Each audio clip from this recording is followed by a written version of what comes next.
Good morning friends and student. मैं Shankarlal Chauhan, lecture of political science, Shri Shyam PG महाविद्यालय की online क्लासों में आपका हार्दिक अभिनंदन करता हूँ। प्रिय छात्रों, ये जो प्रतियोगिता परीक्षाओं की निःशुल्क क्लासें चलाई जा रही हैं, ये क्लासें राजस्थान के राजनीतिक संदर्भ के अंतर्गत हम इस प्रतियोगिता परीक्षा में राजनीति से संबंधित आने वाले इन प्रश्नों का हम क्या करेंगे, दोहरान, और साथ साथ में ये देखेंगे कि राजस्थान की जो प्रशासनिक जो व्यवस्था है, उस प्रशासनिक व्यवस्था में ऐसे कौन से महत्वपूर्ण बिंदु हैं जो प्रतियोगिता परीक्षाओं में सबसे ज़्यादा महत्वपूर्ण होते हैं। देखिए, हम पूर्व के अंतर्गत राजस्थान की जो प्रशासनिक व्यवस्था है, उस प्रशासनिक व्यवस्था में हम एक राज्य सरकार के संदर्भ में पढ़ रहे थे। और ये राज्य सरकार का जो हमने अध्ययन किया, वो राज्य सरकार केवल इस राजस्थान के संदर्भ में अध्ययन देख रहे हैं, और उसमें भी सबसे ज़्यादा प्रभावशाली का जो कार्य है, प्रभावशाली जो कार्य है, वो कार्य ये है कि जो राज्य जो सरकार है,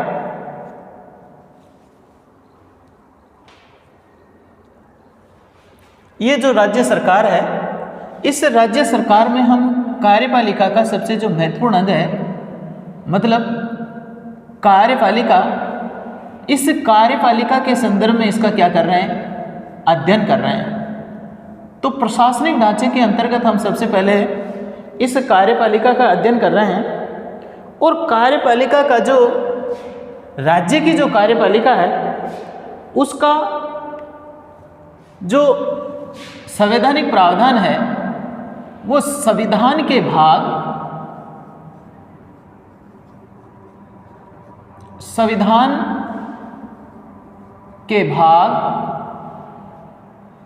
6 में, संविधान के भाग 6 में दिया गया है।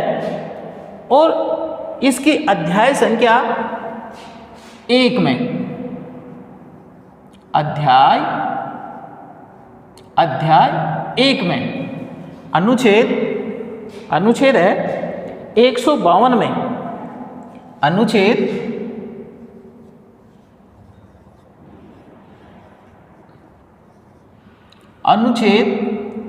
152 में राज्य की परिभाषा को क्या किया गया है, उल्लेखित किया गया है। इस प्रकार राज्य के अंतर्गत ये जो राज्य की जो परिभाषा है, इस राज्य की परिभाषा का क्या किया गया है, उल्लेख किया है, राज्य की परिभाषा। ध्यान देना, राज्य जो सरकार है, उस राज्य सरकार का जो सबसे महत्वपूर्ण जो अंग हम पढ़ रहे हैं, वो है कार्यपालिका।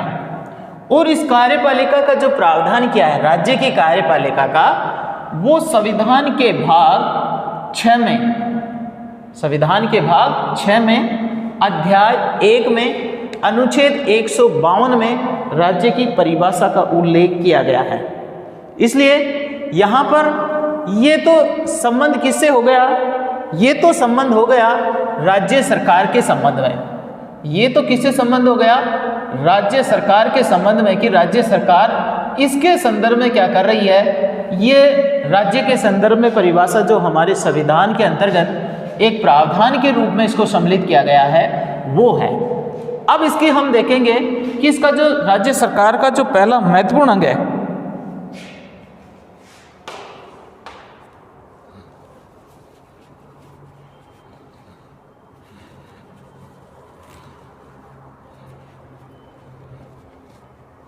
पहला जो महत्वपूर्ण अंग है, वो हमने देखा था कार्यपालिका के रूप में, कार्यपालिका।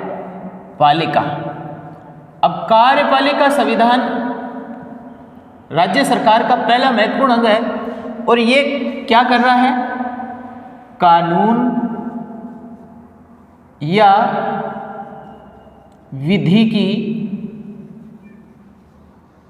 विधि को लागू करना, विधि को क्रियान्वयन या लागू करना।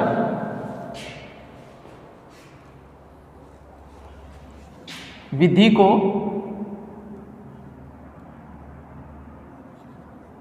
विधि का पालन करना है, इसको लागू करवाना है। इस कार्यपालिका का सबसे महत्वपूर्ण कार्य है। अब इसका जो भारतीय संविधान में जो प्रावधान किया गया है वो अनुच्छेद 153 से, अनुच्छेद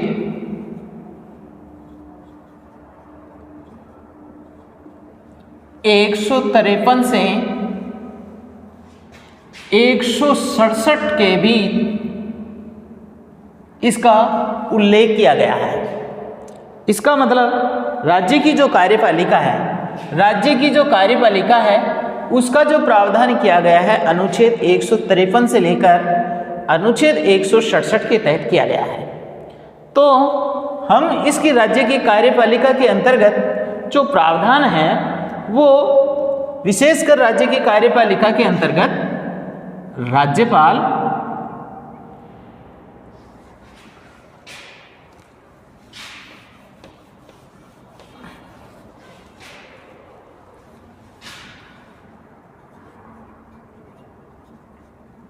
राज्यपाल और उसका मंत्री परिषद होता है।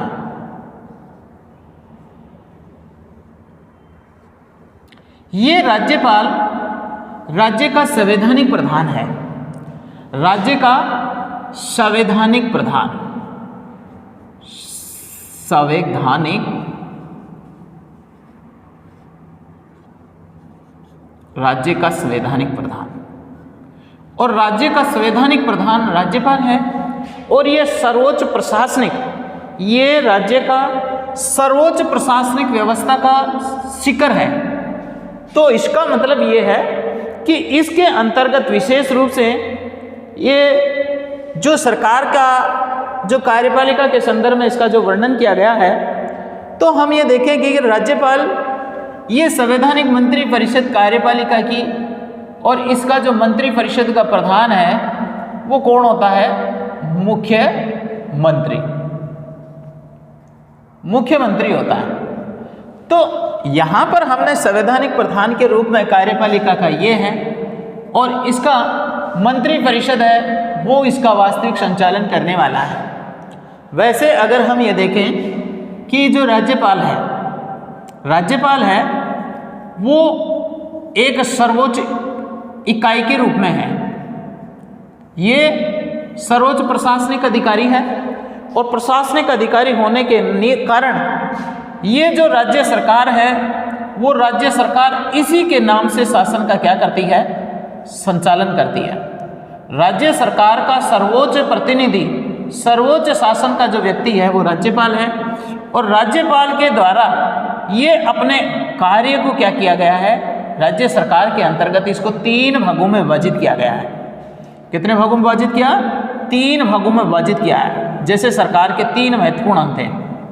1 नंबर पर इसका महत्वपूर्ण कर है कार्यपालिका,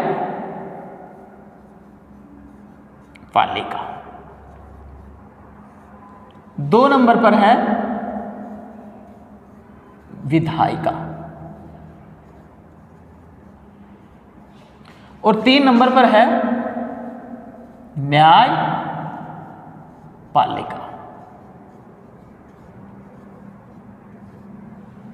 ये 3 महत्वपूर्ण सरकार, राज्य सरकार के 3 महत्वपूर्ण अंग हैं, और राज्यपाल इसके अंतर्गत अपना क्या कर रहा है? इस राज्य के शासन का संचालन राज्यपाल के नाम से किया जा रहा है। ये क्या करता है? विधि का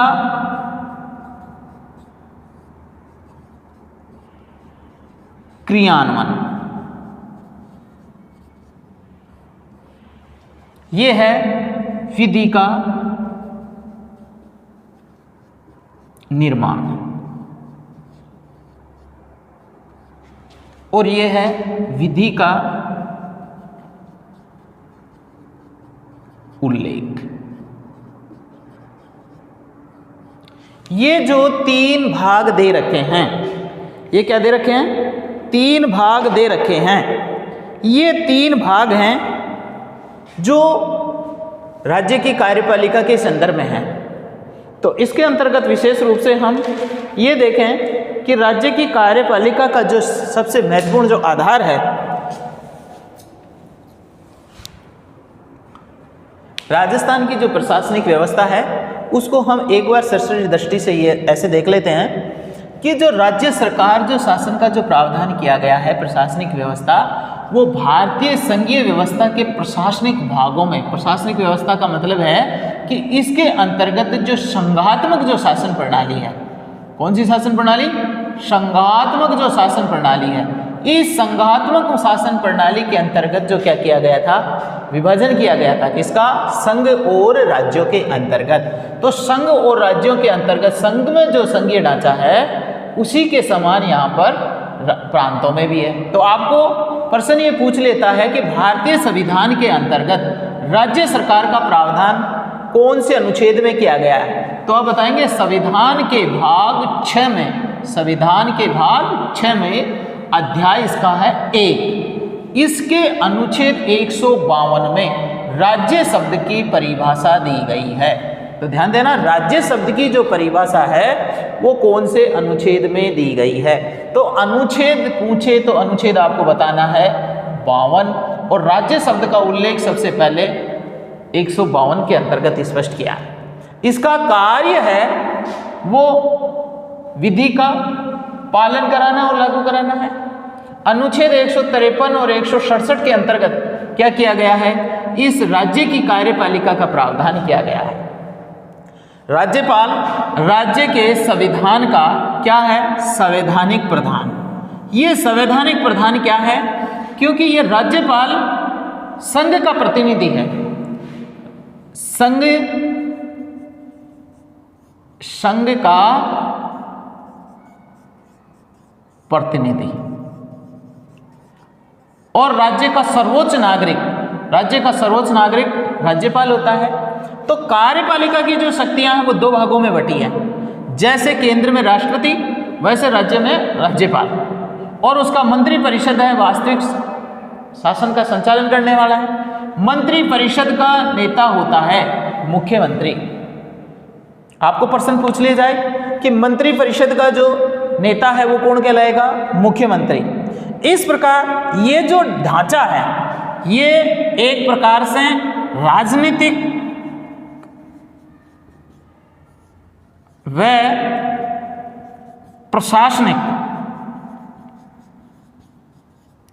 प्रशासनिक व्यवस्था के रूप के अंतर्गत हम चाहे राज्यपाल के नाम, चाहे तो कार्यपालिका के संदर्भ में हो, चाहे विधायिका के संदर्भ में हो, और चाहे न्यायपालिका के संदर्भ में हो, इन सभी का काम किसके संदर्भ में किया जाता है?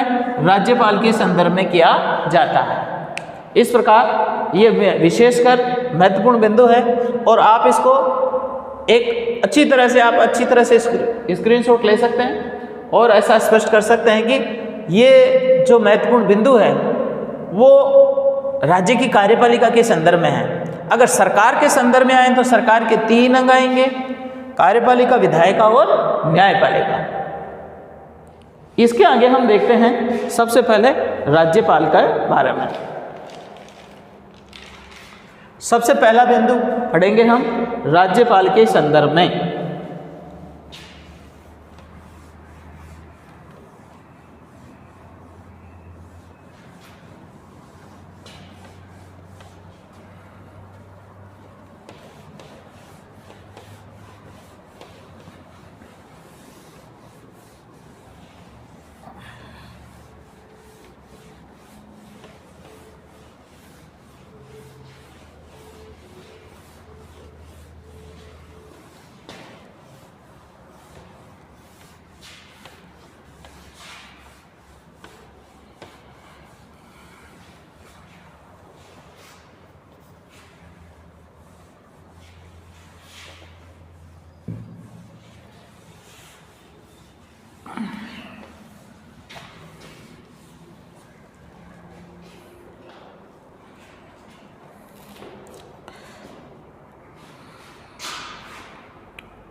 अब हम सबसे पहले राजस्थान के संदर्भ में जो राज्यपाल है उस राज्यपाल के बारे में पढ़ रहे हैं।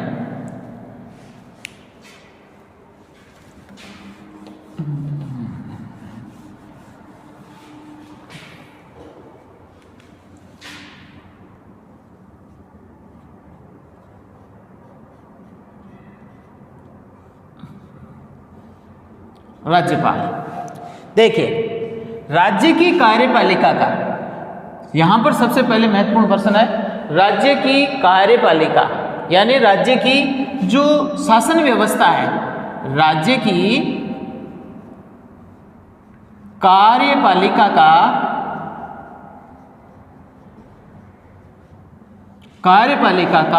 सर्वोच्च पदाधिकारी, सर्वोच्च राजनीतिक पद राज्यपाल का होता है। राज्यपाल राज्य का पहला नागरिक है। ये सर्वोच्च और संवैधानिक पद है। ये सर्वोच्च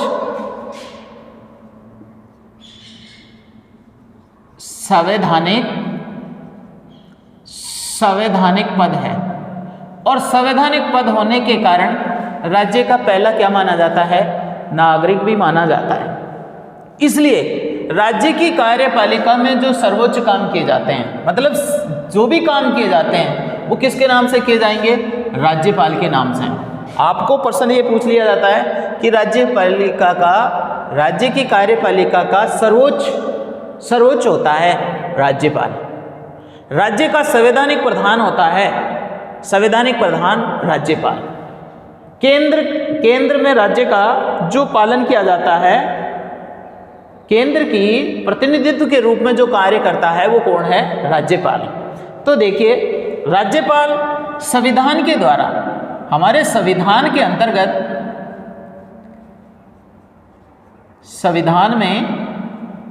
संविधान में जो प्रावधान किया गया है वो संघात्मक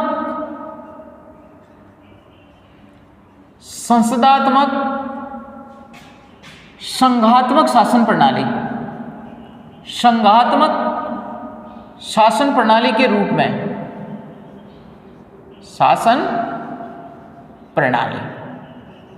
इस शासन प्रणाली के रूप में संसदात्मक शासन प्रणाली है वो कहां से ली गई है? ब्रिटेन से।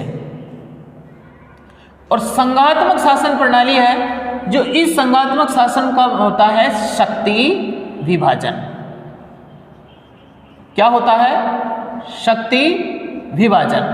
अब शक्ति विभाजन के अंतर्गत शक्तियों का जो विकेंद्रीकरण किया गया है ये दो रूप में किया गया है, एक तो संघ में और दूसरा है राज्य में।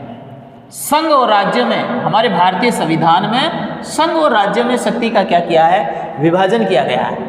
तो देखिए, संविधान के अंतर्गत संसदात्मक शासन प्रणाली होने के कारण जिस प्रकार दो कार्यपालिका की जो शक्ति है उसको दो भागों में विभाजित किया गया है। कार्यपालिका की शक्ति, इस शक्ति के आधार पर इसको दो भागों में विभाजित किया गया है। इसके अंतर्गत एक नंबर पर है नाममात्र की या औपचारिक शक्तियां, और दो नंबर पर है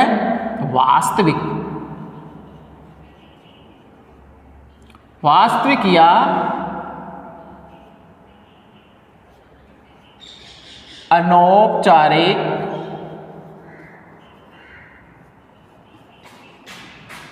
अनौपचारिक शक्तियां। अब हम राज्य की कार्यपालिका के संदर्भ में पढ़ रहे हैं तो राज्य की कार्यपालिका की शक्तियां हैं वो किसके पास में होगी? ये नाममात्र की शक्ति किसके पास में है? राज्यपाल के संबंध में। और ये जो है वो किसके संदर्भ में आएगी? मंत्री परिषद के संदर्भ में। ये दो बातें हैं। ये कार्यपालिका की जो शक्ति है वो नाममात्र की है, क्योंकि ये जो शासन प्रणाली है वो किसके अनुसार है? संसदात्मक शासन प्रणाली के।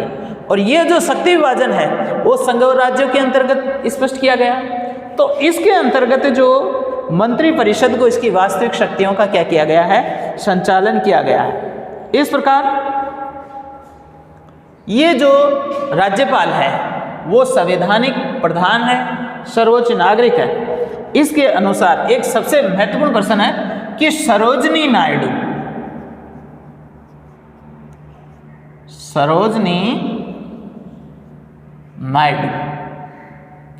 इसने राज्यपाल के पद के बारे में ये कहा है कि राज्यपाल का पद क्या है?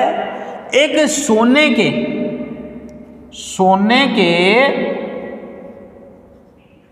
पिंजरे में बंद पक्षी के समान, सोने के पिंजरे में बंद पक्षी के समान, सोने के पिंजरे में ये बंद पक्षी के समान बताया है। इसका कारण ये है कि इसमें शासन की जो शक्तियां हैं वो क्या है? नामात्र की है, और नामात्र की होने के कारण ये शासन के अंतर्गत विशेष रूप से भाग नहीं लेता है।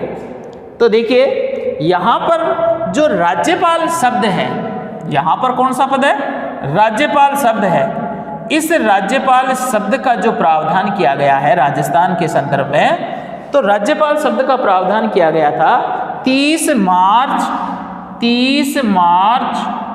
1949 में।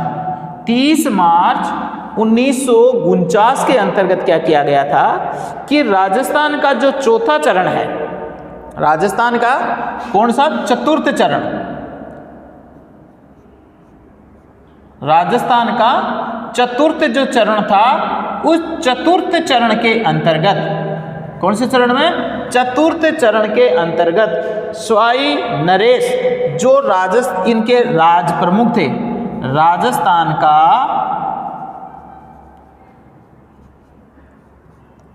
राज प्रमुख, राजस्थान का कौन सा है? राज प्रमुख कौन थे? जयपुर के सवाई जयसिंह, जयपुर के सवाई जयसिंह जी थे। तो ये जयपुर के जो सवाई जयसिंह जी थे, उन्होंने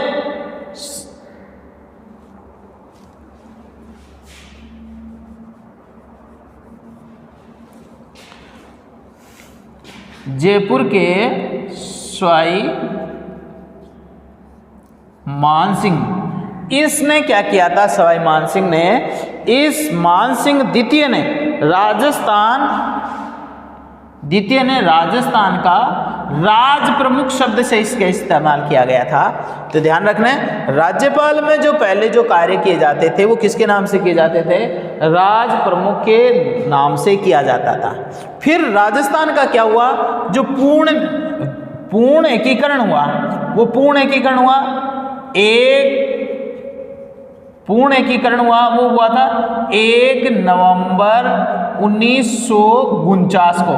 तो ये जो 1 नवंबर 1949 को जो पूर्ण एकीकरण हुआ, उस एकीकरण के तहत क्या किया कि संपूर्ण राजस्थान में ये राज प्रमुख का जो पद था उसको क्या कर दिया? हटा दिया। राज प्रमुख का पद, इस पद को क्या किया? पद को हटाया, और हटा करके इसकी जगह क्या किया गया? इसकी जगह राज्यपाल शब्द का, राज प्रमुख की जगह राज्यपाल शब्द का स्थान प्रदान किया गया। इसके बाद में राज्यपाल शब्द एक राजस्थान की संवैधानिक दृष्टि से क्या हुआ? महत्वपूर्ण माना गया। देखिए, तो राजस्थान की जो शक्ति के संदर्भ में हम पढ़ रहे हैं तो देखिए सबसे पहले तो राज्यपाल शब्द का प्रावधान किया गया है। राज्य की, जब भी हम राज्य की प्रशासनिक व्यवस्था, राजनीतिक व्यवस्था को पढ़ते हैं या राज्य सरकार को पढ़ते हैं तो उसकी कार्यपालिका में जो पहला स्टेप आता है वो किसका आता है? राज्यपाल का। ये राज्यपाल राज्य का सर्वोच्च नागरिक है, ये सर्वोच्च राजनीतिक पद और संवैधानिक पद है। इसके अंतर्गत संविधान के अंतर्गत जो शासन प्रणाली दी गई है संसदात्मक और संघात्मक। संसदात्मक शासन प्रणाली ली गई है ब्रिटेन से और संघात्मक का मतलब होता है शक्तियों का विकेंद्रीकरण। ये शासन प्रणाली दी गई है कनाडा के संविधान से और इसका आधार पर स्पष्ट करने के कारण इसका मतलब होता है शक्ति का विभाजन।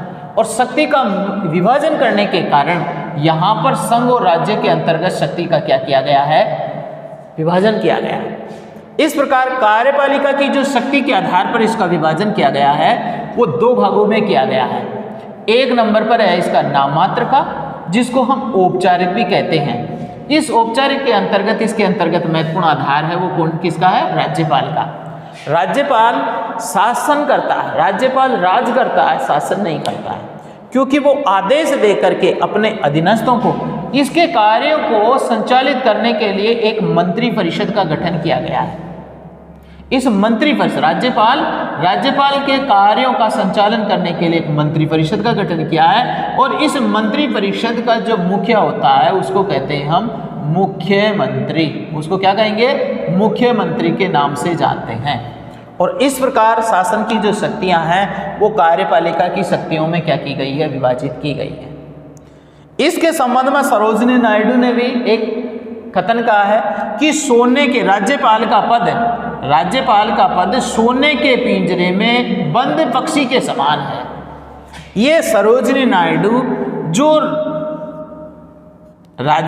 जो कांग्रेस की पहली भारतीय महिला अध्यक्ष के नाम से भी है, पहले कांग्रेस की पहली भारतीय महिला अध्यक्ष सरोजिनी नायडू बनी।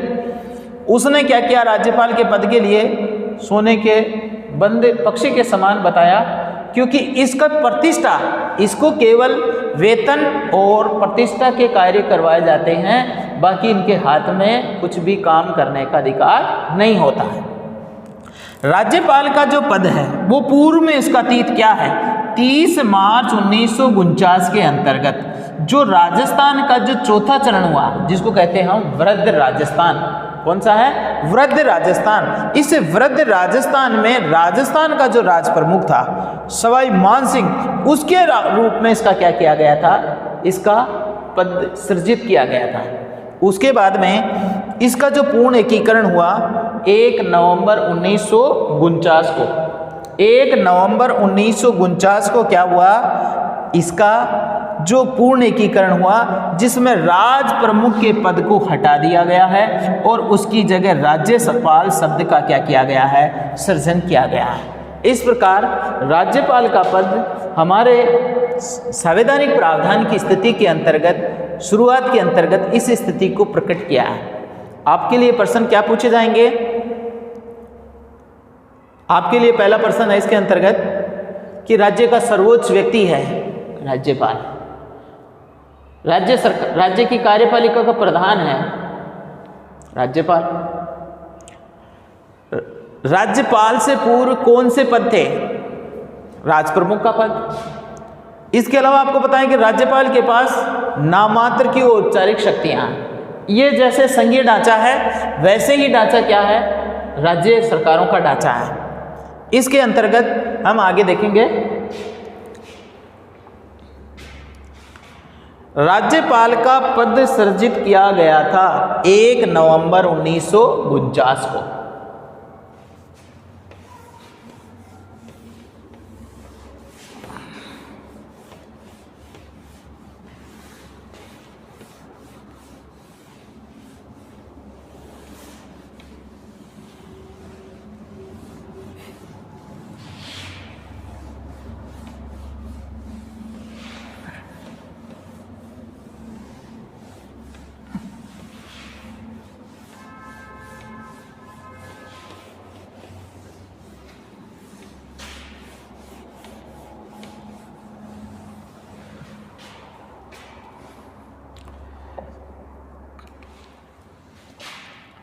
अपना जो बिंदु चल रहा है वो राज्यपाल के संदर्भ में चल रहा है।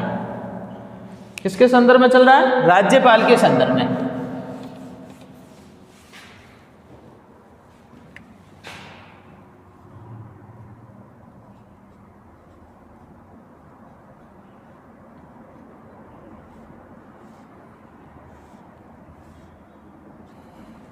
राज्यपाल के संदर्भ में चल रहा है।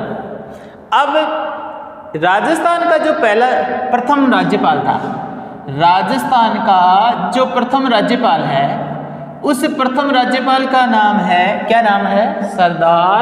सरदार गुरुमुख निहाल सिंह। सरदार गुरुमुख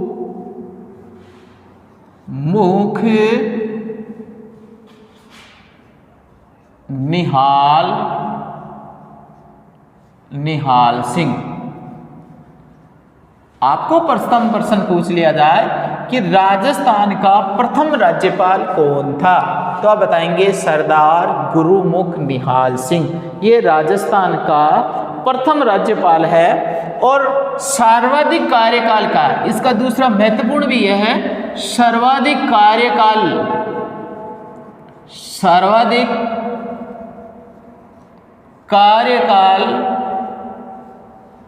वाले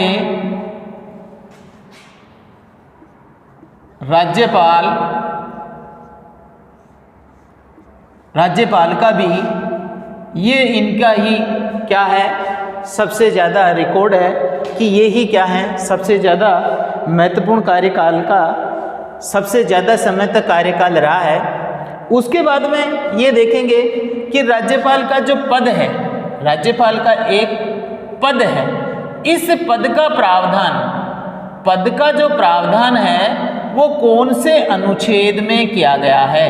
राज्यपाल के पद का जो प्रावधान है वो अनुच्छेद 153 में, अनुच्छेद 153 के अंतर्गत राज्यपाल पद का, ध्यान देना, आपको प्रश्न पूछ लेगा कि राज्यपाल के पद का प्रावधान कौन से अनुच्छेद में दिया गया है, तो आप बताएंगे 153 में। आपको पूछे सबसे ज्यादा कार्यकाल वाला राजस्थान का राज्यपाल कौन सा है, तो आप बताएंगे सरदार गुरुमुख सिंह निहाल। सरदार गुरुमुख सिंह निहाल ये सबसे ज्यादा कार्यकाल वाले राज्यपाल माने जाते हैं।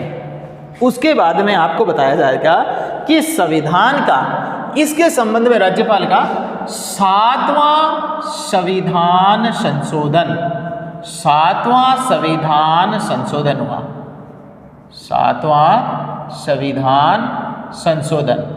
ये 7वां संविधान संशोधन हुआ था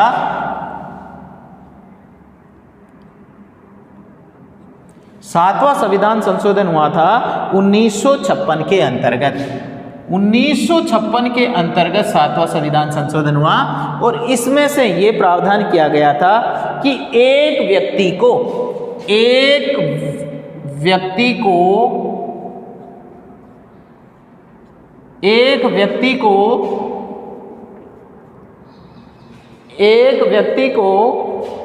2 या 2 से अधिक, एक व्यक्ति को 2 या 2 से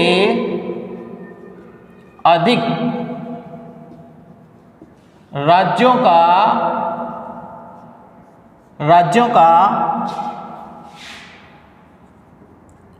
राज्यपाल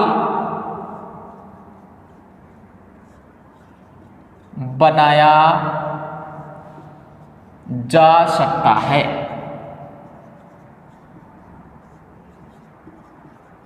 ध्यान रखना, ये सबसे बड़ा राज्यपाल के संदर्भ के अंतर्गत एक संविधान संशोधन किया गया था। और आपको प्रश्न ये पूछ भी सकता है कि राज्यपाल के पद के संबंध में, राज्यपाल के पद के संबंध में कौन सा संविधान संशोधन किया, तो आप बताएंगे 7वां संविधान संशोधन। 7वें संविधान संशोधन के अंतर्गत क्या प्रावधान किया गया है? 2 या 2 से अधिक राज्यों से अधिक राज्यपाल, 2 या 2 से एक व्यक्ति को, याद है ना, एक व्यक्ति को 2 या 2 से अधिक राज्यों का राज्यपाल बनाया जा सकता है। इसका मतलब ऐसे राज्यपाल क्या होंगे? कार्यवाहक राज्यपाल। आपको प्रश्न ये पूछा जाएगा कि कार्यवाहक राज्यपाल का पद कौन से संविधान संशोधन के द्वारा किया गया था। तो आप बताएंगे कार्यवाहक राज्यपाल का जो पद है वो किसके माध्यम में आया, 7वां संविधान संशोधन 1956 के अंतर्गत इसका क्या किया गया है, निर्णय किया गया है।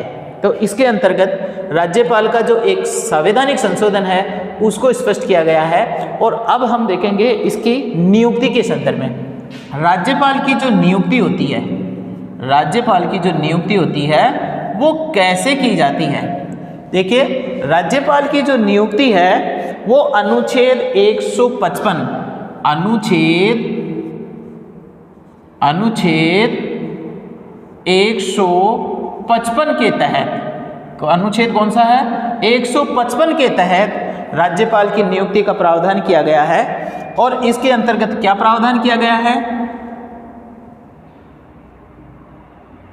राष्ट्रपति के द्वारा राज्यपाल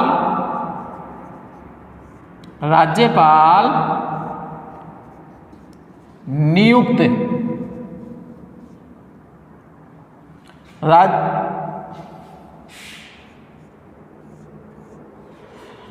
राष्ट्रपति के द्वारा राज्यपाल की क्या की जाती है, नियुक्ति की जाती है। और राष्ट्रपति के द्वारा क्या किया जा रहा है, राज्यपाल को नियुक्त किया जाता है। अब और इसके लिए परामर्श शब्द आया है। तो ये परामर्श किससे लेगा राष्ट्रपति, ये परामर्श लेगा मंत्री परिषद की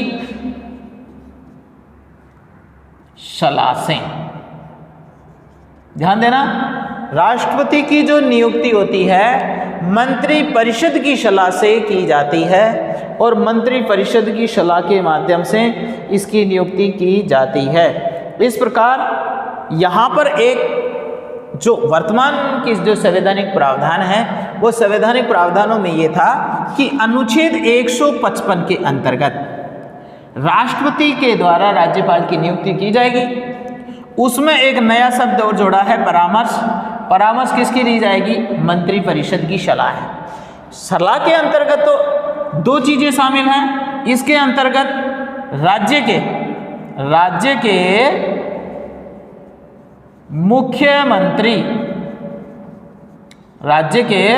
मुख्यमंत्री की भी क्या की जाती है, मुख्यमंत्री की भी सलाह ली जाती है। लेकिन मुख्यमंत्री की जो सलाह की जो परंपरा है ये जो है इसके लिए क्या नहीं है, बाध्यता नहीं है। इसके लिए क्या है, बाध्यता नहीं है। और इसके लिए संवैधानिक बाध्यता है। अगर प्रश्न आपको ये पूछा जाए कि संविधान के अनुसार राज्यपाल की नियुक्ति के अंतर्गत परामर्श की दो परंपराएं कौन कौन सी हैं, तो एक तो मंत्री परिषद की सलाह लेना और जिस राज्य में राज्यपाल बनाया जा रहा है उस राज्य के मुख्यमंत्री से क्या लेना, सलाह लेना।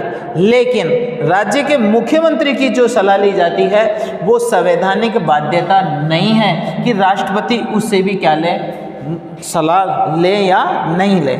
अच्छा, इसके अलावा इसकी नियुक्ति के लिए क्या किया जाता है, एक और नियुक्ति के लिए एक और बात ध्यान में रखी जाती है कि जिस राज्य में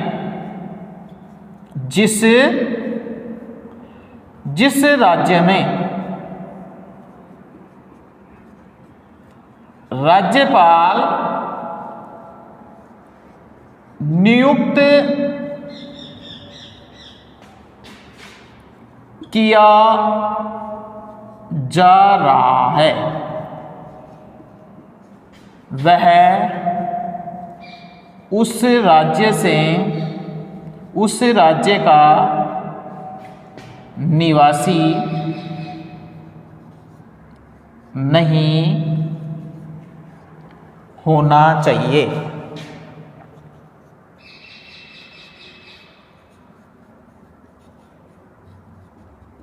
राज्यपाल की नियुक्ति के संदर्भ में एक और शर्त यह है कि जिस राज्य में राज्यपाल को नियुक्त किया जा रहा है वह उस राज्य का निवासी नहीं होना चाहिए। उस राज्य को निवासी नहीं होना चाहिए, ये बात क्यों शामिल की गई है? ये इसलिए की गई है क्योंकि दलगत राजनीति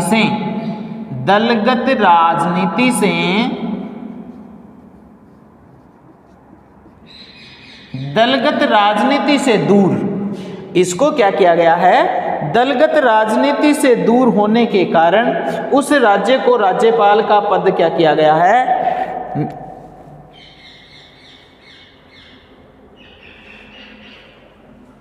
दलगत राजनीति से दूर करने के लिए उसको उस राज्य से संबंधित नहीं माना गया है, इसलिए उसे दूसरे से संबंधित माना जा सकता है। तो विशेष रूप से आप ध्यान देना, राज्यपाल की नियुक्ति के संदर्भ के अंतर्गत जो प्रावधान किए गए हैं वो इस प्रकार से हैं। किसकी? सबसे पहले हमने देखा था इसकी शुरुआती के अंतर्गत इसकी शक्तियां देखी। इसकी शक्ति को हमने देखा था कि ये नामात्र की है शक्ति है, ये राज करता है, शासन नहीं करता है। राज्य का राज किसके द्वारा चलाया जाता है? राज्यपाल के द्वारा। और शासन किसके द्वारा चलाया जाता है? मुख्यमंत्री के द्वारा। इसलिए राज्य का राज है ये। इसके लिए प्रथम आपको प्रश्न ये पूछे कि राज्य का प्रथम राज्यपाल के पद पर कौन सुशोभित हुआ, तो आप कौन बताएंगे? सरदार गुरुमुख निहाल सिंह। ये बहुत सी परीक्षाओं के अंतर्गत पूछा जाता है और महत्वपूर्ण प्रश्न है। छोटी छोटी परीक्षाओं में छोटे छोटे प्रश्नों का विशेष महत्व रहता है, इसलिए। और सबसे ज़्यादा सर्वाधिक कार्यकाल वाला राज्यपाल कौन सा है? तो ये भी सरदार गुरुमुख निहाल के ही नाम है। इसलिए इसका दोनों का बहुत महत्वपूर्ण प्रश्न है। राज्यपाल का पद अगर पूछे जाए तो राज्यपाल का जो पद है वो कौन सा है? पद का प्रावधान कौन से अनुच्छेद में है? अनुच्छेद 153 के अंतर्गत किया गया है। अनुच्छेद 153 के अंतर्गत। और इस संवैधानिक प्रावधान है जो पद क्या गरिमा का, ये राज्य की गरिमा का गौरव का पद है और इसको क्या किया है? विशेष महत्व दिया गया है। इसके साथ साथ में एक 7वां संविधान संशोधन है। ध्यान रखिए, राज्यपाल के संदर्भ के अंतर्गत कौन सा संविधान संशोधन है? 7वां संविधान संशोधन। और 7वां संविधान संशोधन हुआ था 1956 में, जिसके अंतर्गत कार्यवाहक राज्यपाल का निर्माण किया गया। कार्यवाहक शब्द जोड़ा गया कि एक व्यक्ति को 2 या 2 से अधिक राज्यों में क्या बनाया जा सकता है?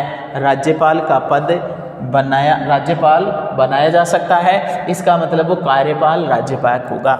इसकी नियुक्ति के लेकर के कई बार नियुक्ति के बारे में प्रश्न किया जाता है कि राज्यपाल की नियुक्ति कौन से अनुच्छेद में की जाती है। राज्यपाल की जो नियुक्ति है वो संविधान के अनुच्छेद 155 के तहत की गई है। राज्यपाल की नियुक्ति का प्रावधान है वो कौन सी है? 155 के अंतर्गत शामिल किया गया है। और 155 में इसकी नियुक्ति किसके द्वारा की जाएगी?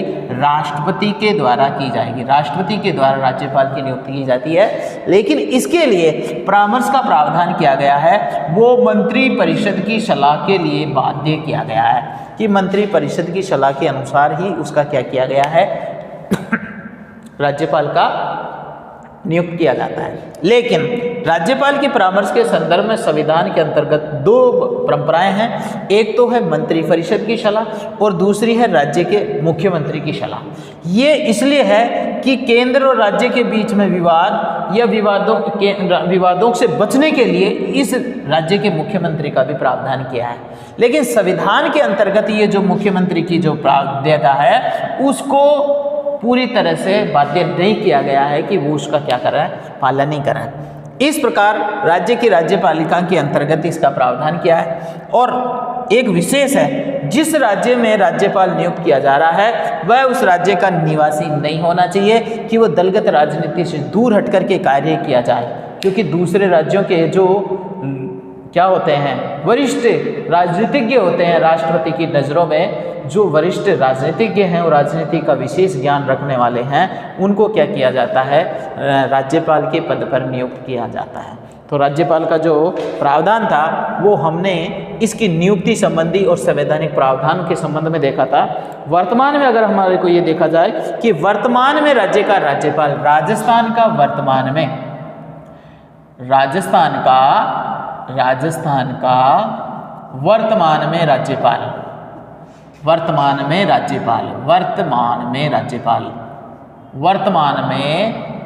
राज्यपाल कौन है? वर्तमान में राज्यपाल, तो वर्तमान में राज्यपाल है श्री कैलाश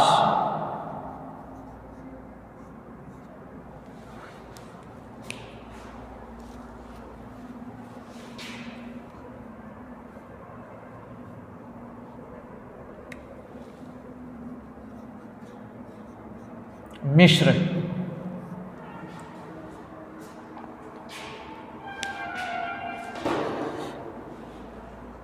तो देखिए, ये हमने इसकी नियुक्ति के संदर्भ में देखा।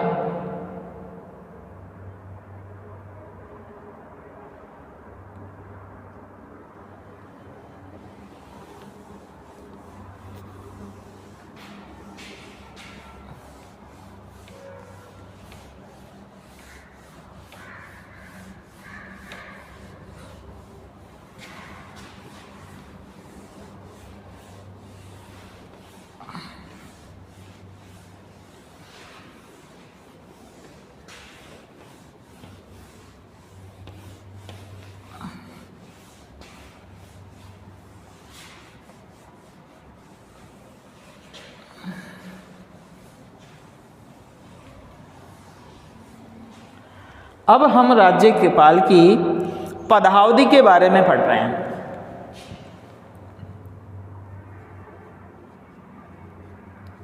राज्यपाल की पदावधि,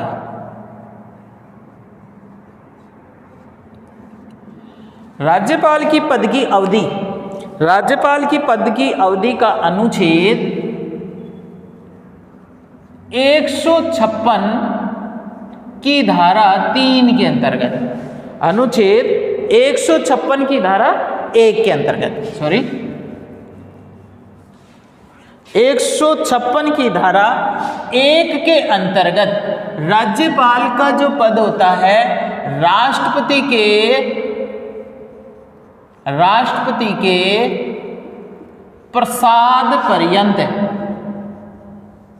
प्रसाद राष्ट्रपति के प्रसाद पर्यंत अपने पद पर बना रहता है। यानी राष्ट्रपति जब चाहे तब राज्यपाल को अपने पद से हटा सकता है, वो राष्ट्रपति की इच्छा पर निर्भर है। कई बार प्रश्न ये पूछा जाता है कि राज्यपाल का पद होता है 5 वर्ष का, 6 वर्ष का, कितने वर्ष का होता है? तो ये है राष्ट्रपति का कार्यकाल। राज्यपाल का जो पद है उसका कार्यकाल राष्ट्रपति के प्रसाद पर्यंत होता है। वो उसके मंत्रिपरिषद की सलाह के माध्यम से उसे कभी भी हटा सकता है। वैसे अनुच्छेद 156 की धारा 3 के अंतर्गत राज्यपाल का जो कार्यकाल है वो विशेष रूप से कार्यकाल 5 वर्ष निश्चित किया गया है। कितना वर्ष निश्चित किया है? 5 वर्ष निश्चित किया गया है। तो दोनों स्थितियां स्पष्ट की गई हैं कि राष्ट्रपति चाहे तब उसको अपने पद से हटा सकता है, लेकिन सामान्यतः राज्यपाल का जो कार्यकाल होता है वो 5 वर्ष निश्चित किया गया है। यानी क्या किया गया है? 5 वर्ष निश्चित किया गया है। ये महत्वपूर्ण है। ये दोनों पदावधि के लिए दोनों बातें आवश्यक हैं। प्रसाद पर्यंत यानी उसकी इच्छा पर निर्भर है कि वो कभी भी उसे अपने पद से क्या कर सकता है? बर्खास्त भी कर सकता है, हटा भी सकता है, या दूसरे राज्य में उसको क्या कर सकता है? परिवर्तित भी कर सकता है, बदल भी सकता है। तो ये कार्यकाल के संदर्भ में हो गई। और उसके बाद में होता है उसका त्यागपत्र। राज्यपाल त्यागपत्र देता है, उसके लिए मुख्य जो स्थितियां होगी वो इस प्रकार है कि अनुच्छेद 156 की धारा 2 में, अनुच्छेद 156 की धारा 2 के अंतर्गत क्या प्रावधान किया है? राज्यपाल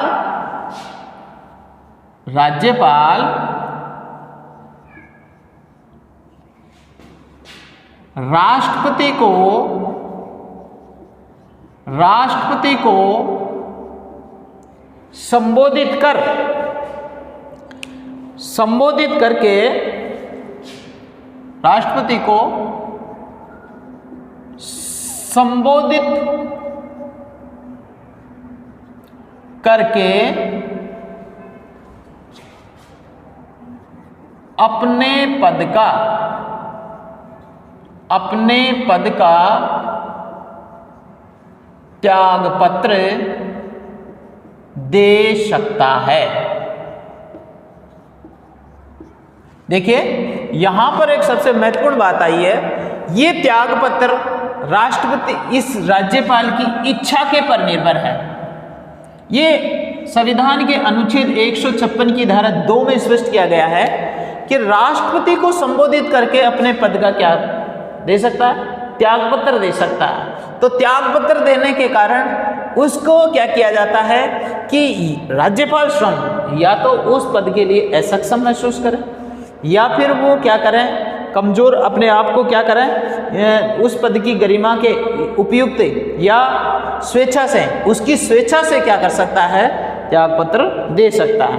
तो इस प्रकार राष्ट्रपति का जो त्याग पत्र है वो स्वयं अपनी इच्छा के आधार पर हो सकता है। एक दो परिस्थितियों में हटाया जा सकता है इसको, एक तो राष्ट्रपति स्वयं उसे क्या कर दे, बर्खास्त कर दें, 2 नंबर पर वह स्वयं क्या कर दें, अपनी इच्छा से त्याग पत्र देते हैं। लेकिन त्याग पत्र में यहाँ पर संबोधित करना होगा, उसका संबोधन करना जरूरी होगा और इसके माध्यम से ही क्या किया जा सकता है, उसको विशेष रूप से इसको स्पष्ट किया है। तो ध्यान देना, राज्यपाल को पद से हटाने के लिए कौन कौन सी शर्तें आवश्यक हैं। राष्ट्रपति को अपने पद से हटाने के लिए राष्ट्रपति का प्रसाद पर्यंत भी होता है और दूसरा क्या होता है, वो स्वयं अपनी इच्छा से क्या कर सकता है, त्याग पत्र भी दे सकता है।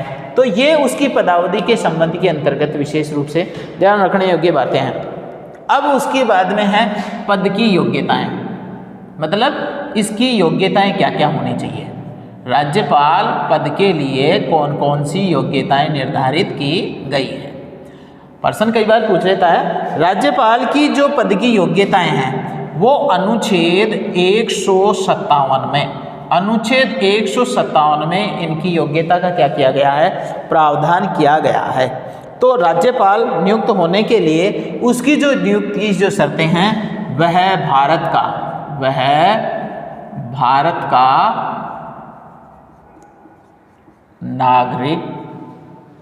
नागरिक होना चाहिए। पहली शर्त तो यह है कि वो भारत का क्या होना चाहिए, नागरिक होना चाहिए, 1 नंबर पर। और दूसरी शर्त उसकी है कि वह कम से कम 35 वर्ष की आयु पूरी कर चुका हो, वह 35 वर्ष की आयु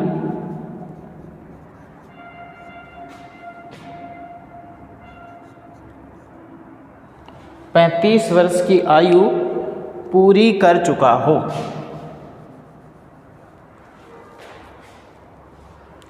आयु पूरी कर चुका हो, ये उसकी दूसरी शर्त है। तो ध्यान देना, यहाँ पर उसकी जो योग्यता है, 2 योग्यता हैं, ये उसके पद के लिए क्या की गई है, अहर्ताएं के रूप में निश्चित की गई है, जिसको हम दूसरे शब्दों में कहते हैं अहर्ताएं भी कहते हैं। मतलब ये 2 बातें तो महत्वपूर्ण स्पष्ट होनी चाहिए और ये किया गया है 157 के अनुच्छेद में। अब इसकी कुछ शर्तें भी हैं, इसकी क्या दी गई है, कुछ शर्तें दी गई हैं कि ये शर्तें क्या होनी चाहिए। ये शर्तें हैं अनुच्छेद 158 की धारा 1 के अंतर्गत, अनुच्छेद 158 की धारा 1 के अंतर्गत राज्यपाल के पद के लिए क्या दी गई हैं, कुछ शर्तें दी गई हैं। और ये शर्तें हैं विशेषकर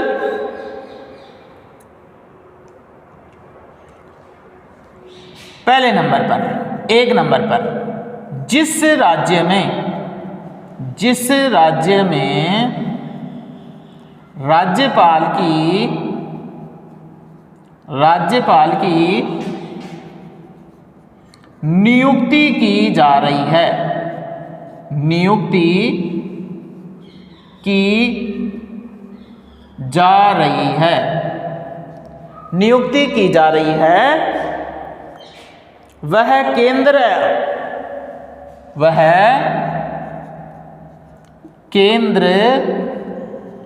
या राज्य की विधायिका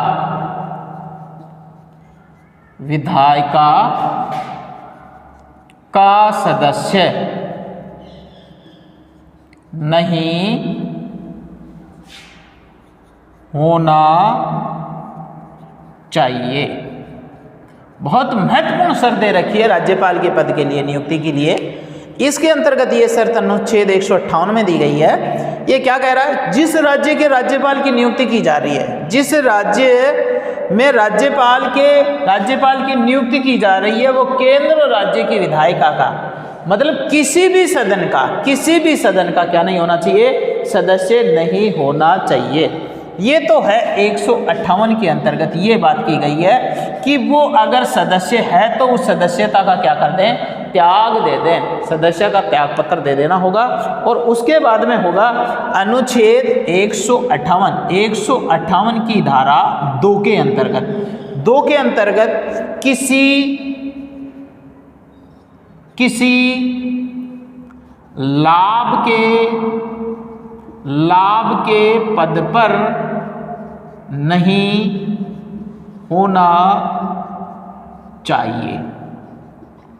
अगर वो किसी लाभ के पद पर है तो उसको लाभ को पद पर भी क्या कर देना चाहिए? उसका भी त्याग पत्र देना होगा। तो ये 2 शर्तें हैं। ये तो योग्यताएं तो अनुच्छेद 157 में है, भारत का नागरिक नहीं होना चाहिए और 35 वर्ष की आयु पूरी कर दिया हो। शर्तें यह है 158(1) के अंतर्गत जिस राज्य का राज्यपाल नियुक्त किया जा रहा है वो केंद्र या राज्य की राज्यपाल विधायिका का किसी भी सदन का विधायिका का सदस्य नहीं होना चाहिए। और दूसरी बात है 158 की धारा 2 के अंतर्गत सरकारी लाभ के पद पर नहीं होना चाहिए। और अगर लाभ के पद पर कार्यरत है तो उसे क्या दे देना चाहिए? त्याग पत्र दे देना चाहिए। ये ऐसा इसका क्या किया गया है? प्रावधान किया गया है। अब इसके बाद में देखेंगे हम उसकी शपथ। इस प्रकार राज्यपाल का जो पद है, आपको जो प्रश्न पूछेगा वो प्रश्न विशेष रूप से यह है कि राज्यपाल के पद के लिए विशेषकर कौन से अनुच्छेद में प्रावधान है? 57 में। कितनी आयु होनी चाहिए? 35 वर्ष। राष्ट्रपति अपने त्यागपत्र कौन सी परिस्थितियों में दे सकता है? त्यागपत्र उसको कौन सी परिस्थितियों में? स्वेच्छा में।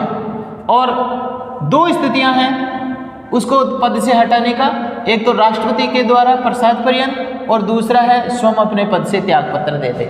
तो ये इसका महत्वपूर्ण आधार है। अब उसके बाद में हम देखेंगे राज्यपाल की शपथ ग्रहण। राज्यपाल का जो शपथ कैसे की जाती है?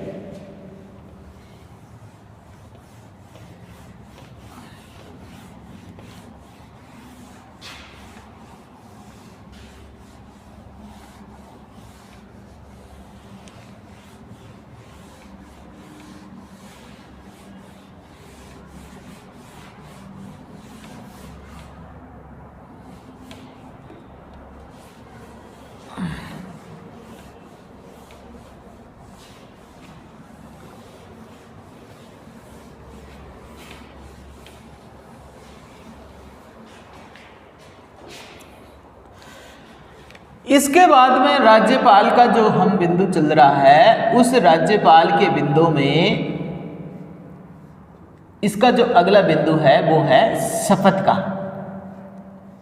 राज्यपाल की जो शपथ है, राज्यपाल को जो शपथ है वो अनुच्छेद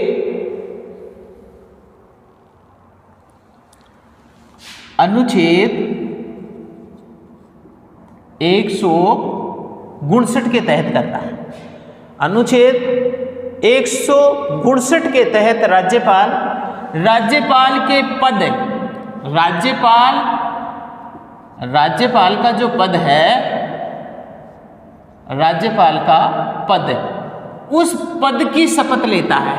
उस पद की जो शपथ है वो 2 प्रकार से है। एक तो है कर्तव्यनिष्ठा, कर्तव्य निष्ठा की शपथ लेता है। और 2 नंबर पर होती है संविधान की गरिमा को बनाए रखने के लिए उसके जो निर्वहन किया जाता है, वो निर्वहन करने के लिए क्या किया जाता है, कर्तव्य निष्ठा की और संविधान की गरिमा नियमों का निष्ठापूर्वक पालन करने के लिए कर्तव्य निष्ठा और गोपनीयता की क्या दी जाती है, इसको शपथ दिलाई जाती है। तो ये इसकी क्या है, इसकी शपथ है कि वो संवैधानिक और संवैधानिक मर्यादा का, गरिमा का पालन करते हुए अपने कर्तव्य का क्या करेगा, निष्ठापूर्वक पालन करेगा।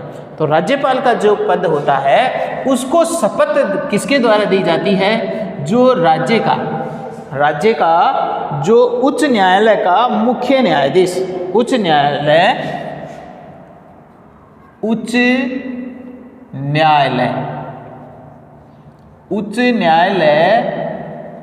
का मुख्य न्यायाधीश, उच्च न्यायालय का मुख्य न्यायाधीश ये क्या दिलाता है, इसके मुख्य न्यायाधीश के समक्ष इसको क्या दिलाई जाती है, शपथ दिलाई जाती है। उच्च न्यायालय के न्यायाधीश के समक्ष राज्यपाल को अपने पद और उसकी गरिमा को बनाए रखने की शपथ दिलाई जाती है। और इसकी अनुपस्थिति में, ध्यान देना, इसकी अनुपस्थिति में, ये होगा पहले नंबर पर। 2 नंबर पर अगर ये अनुपस्थित है, अगर ये क्या है, अनुपस्थित है, तो उसकी अनुपस्थिति के अंतर्गत क्या किया जाता है, वरिष्ठतम जो न्यायाधीश होगा, उच्चतम न्यायालय का जो क्या होगा, वरिष्ठतम न्यायाधीश है, वो वरिष्ठतम न्यायाधीश उसे क्या दिलाएगा, कर्तव्य निष्ठा की शपथ दिलाएगा। तो इस प्रकार ध्यान देना, राज्यपाल की जो शपथ है वो सर्वोच्च न्यायालय का मुख्य न्यायाधीश इसके समक्ष होगी, और ये अगर अनुपस्थित है तो उसको क्या किया जाएगा, वरिष्ठतम न्यायाधीश के समक्ष इसकी शपथ दिलाई जाएगी। और उसके बाद में वो अपनी राज्य की कमान अपने हाथ में ले लेगा। उसके बाद में है उसके वेतन भत्ते। राज्यपाल को जो वेतन भत्ते मिलते हैं वो भारतीय संचित निधि कोष से प्राप्त किया जाता है। मतलब संघ सरकार के प्रावधानों के माध्यम से इसको क्या किया जाता है, वेतन भत्ते का निर्धारण किया जाता है। वो भारत का क्या है, वो भारतीय संचित निधि कोष, और इसके वेतन भत्ते का निर्धारण जो किया जाता है, वो निर्धारण किसके द्वारा किया जा रहा है, संसद के द्वारा। क्योंकि ये संघ का सदस्य है, क्योंकि ये संघ का प्रतिनिधि है, इसलिए इनके वेतन भत्तों का निर्धारण करने का भी अधिकार किसका होता है, संसद का ही होता है। इसको वर्तमान में जो वेतन भत्ते हैं, वर्तमान में 1,10,000 प्रति माह वेतन मिलता है। 1,10,000 रुपये, 1,10,000 रुपये मासिक वेतन मिलता है। और सभी प्रकार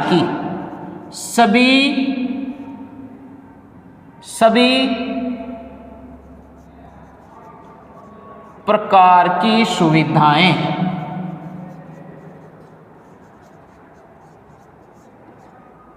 निःशुल्क होती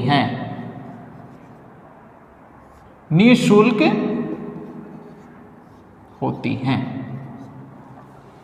इस प्रकार ये जो वर्तमान में जो क्या है, जो वेतन भत्ते हैं वो राज्यपाल को क्या किए जाते हैं, उपलब्ध कराए जाते हैं। और इस प्रकार उसके लिए जो निवास स्थान है, उसका जो सरकारी जो निवास स्थान है, उसको हम राजभवन, किसके नाम से, राजभवन के नाम से जानते हैं।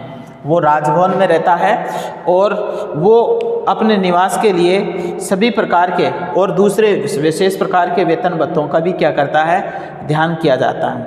और राज्यपाल के द्वारा क्या किया जाता है, अगर वो 2 या 2 से, अगर मान लीजिए किसी राज्यपाल को, ये तो साधारण सामान्य स्थिति में किया जाएगा, अगर किसी राज्यपाल को कार्यवाहक राज्यपाल के रूप में, कार्यवाहक राज्यपाल के रूप में नियुक्त किया जाता है, कार्यवाहक राज्यपाल के रूप में नियुक्त किया जाता है, तो जो 2 राज्य हैं उन 2 राज्यों के अनुपात में उसे क्या दिया जाएगा, वेतन भत्ते उपलब्ध करवाए जाएंगे। 2 राज्यों के, ध्यान देना, इनके जो वेतन भत्ते उपलब्ध होते हैं, कार्यवाहक राज्यपाल होगा तो 2 राज्य हैं उनके अनुपात में क्या किया जाएगा, वेतन उपलब्ध करवाया जाएगा। इस प्रकार उनकी जो उपलब्धियां हैं ये उनके वेतन भत्ते हैं। और विशेष रूप से क्या किया जाएगा कि अगर उनकी पदावधि के दौरान उनके वेतन को किसी भी प्रकार से कम नहीं किया जा सकता है। जैसे अगर उनकी जो पदावधि है, उनका कार्यकाल है, उस समय तक उनके वेतन भत्तों में किसी प्रकार की कोई कटौती नहीं की जा सकती है। इस प्रकार राज्यपाल का जो पद है उसकी जो विशेषताएं हैं उसने हमने देखी थी। और विशेषकर हमने ये देख रखे थे कि राज्यपाल का जो पद का जो कार्यकाल है, शपथ का प्रावधान है, वो इससे कई बार ये पूछ लिया जाता है कि राज्यपाल की जो शपथ का जो प्रावधान है वो कौन से अनुच्छेद में है। 2 अनुच्छेदों को एक साथ जोड़ करके क्या किया जाता है, पूछा जाता है। राज्यपाल का जो पद है उसको 159 के तहत क्या दी जाती है, शपथ दिलाई जाती है। और ये शपथ उसकी कर्तव्य निष्ठा की है। ये जो शपथ दिलाई जाती है वो उच्च न्यायालय का मुख्य न्यायाधीश के समक्ष दिलाई जाती है। अगर ये अनुपस्थित होता है तो वरिष्ठतम न्यायाधीश के समक्ष दिलाई जाती है। और वेतन भत्ते होते हैं, वेतन भत्ते हैं तो वेतन भत्तों का जो निर्धारण करने का काम होता है वो संसद का होता है। वर्तमान में जो हमारा जो राज्यपाल है उसका जो वेतन भत्ता जो निर्धारित कर रखा है 1,10,000 रुपये प्रति माह और सभी प्रकार की सुविधाएं निःशुल्क रूप से उपलब्ध कराई जाती हैं। निवास स्थान है, उस निवास स्थान को किसके नाम से, राजभवन के नाम से जानेंगे। अगर कार्यवाहक राज्यपाल 2 या 2 से अधिक राज्यों के अंतर्गत राज्यपाल है तो उस राज्य के अनुपात के अंतर्गत वेतन भत्ते उपलब्ध कराए जाएंगे। और सबसे बड़ी मोटी बात यह है कि पदावधि के दौरान उसे किसी भी प्रकार से क्या नहीं दिए जाते हैं, जो पदावधि के दौरान वेतन के अंदर कटौती नहीं की जाएगी। वेतन में कटौती नहीं की जाती है किसी भी पदावधि के दौरान वेतन में कटौती नहीं की जाएगी, ऐसा भी इसमें प्रावधान है। और ये उसकी उपलब्धियां हैं वो भत्तों के रूप में शामिल किया गया है। आज हमने राज्यपाल का जो पद है उसके गठन की प्रक्रिया के संबंध में पढ़ा है। अगली बार हम विशेष रूप से हम राज्यपाल की शक्ति और स्थिति के बारे में और भारत राजस्थान के जो राज्यपाल हैं उसके संदर्भ में हम ये देखेंगे कि कौन कौन से ऐसे राज्यपाल हैं जो कार्यवाहक बने, कौन कौन से राज्यपाल हैं उनके क्रम में हमारा जो वर्तमान में जो राज्यपाल है उसको विशेष रूप से संदर्भ में ध्यान में रख करके इसका अध्ययन किया जाएगा। तो आज हम इसको यहीं विराम देते हैं। आप इसके स्क्रीनशॉट ले सकते हैं। कई बार जो परीक्षा प्रश्न पूछा जाता है ये महत्वपूर्ण प्रश्न है, सबसे ज़्यादा मोस्ट इम्पोर्टेंट माना, राज्यपाल को शपथ कौन दिलाता है, मुख्य उच्च न्यायालय का सर्वोच्च न्यायाधीश। ठीक है, आज बस हम इतना ही करेंगे। धन्यवाद।